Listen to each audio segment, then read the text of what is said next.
Ey acıdan mutluluklar doğuran kadın. Biliyorum, sen bu saatlerde yorgunluğunu yormaktasın. Bu kaçıncı rüya kendini hüznün dar ağacında sallandırdı. Bu kaçıncı tabut omuzlarında çocukluğunu yıkadı.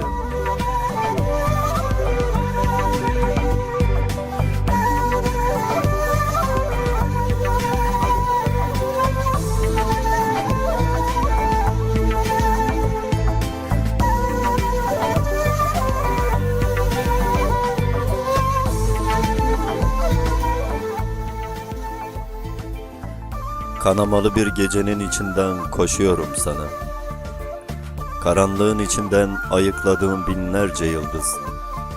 Satırların içinden arakladığım binlerce şiir ile başım otobüs camlarında uykusuzluğa ram olsa da sana vardım, sana yaralandım, sana hayatlandım yer.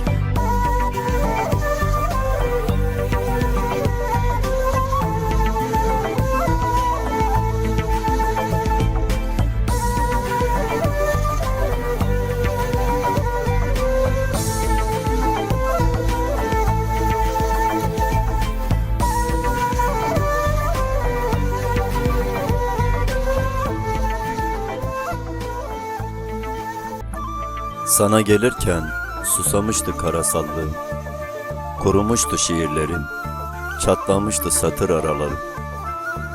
Bir meltem gibi yüreğine masal anlatmayalı, depreşmişti sırt ağrılarım, kısırlığım ayyuka çıkmıştı. Sonra suskunluklarımı yüklenip, özlemine susadı üşengeç yaralarım.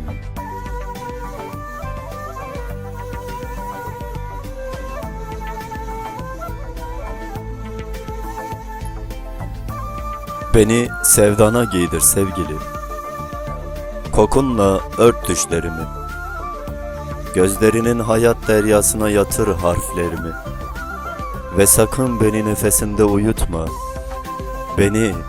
beni nefesinde yaşat ve dudaklarının nihavent sesinde öldür beni.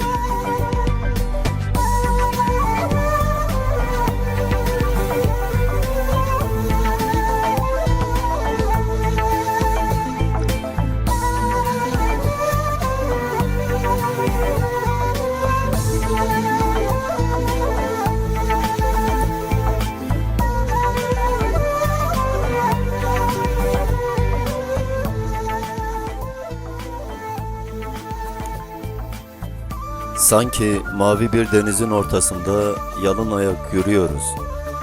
Gözlerimiz aşka kapanmış, yüreğimiz bir sevdaya adanmış, yürüyoruz el ele.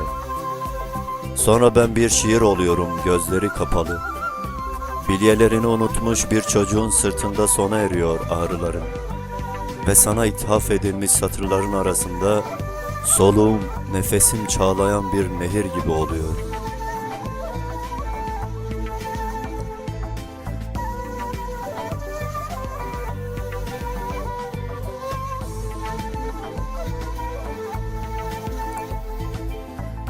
Gül sağanağında kavuştuk kahverengi umutları. Biraz da sustuk sevda dilim. Sustuk derken dil sustu. Yürek aşkı binlerce dile tercüme ediyordu. Ve sana yazılmış bir şiirin en hayat damarında acıyı payladık. Ve yüzüm yüzünde, saçların nefesinde ve yıldızlar şahitliğinde bir fincan umudu mutluluğun utangaç yüzüne çaldık.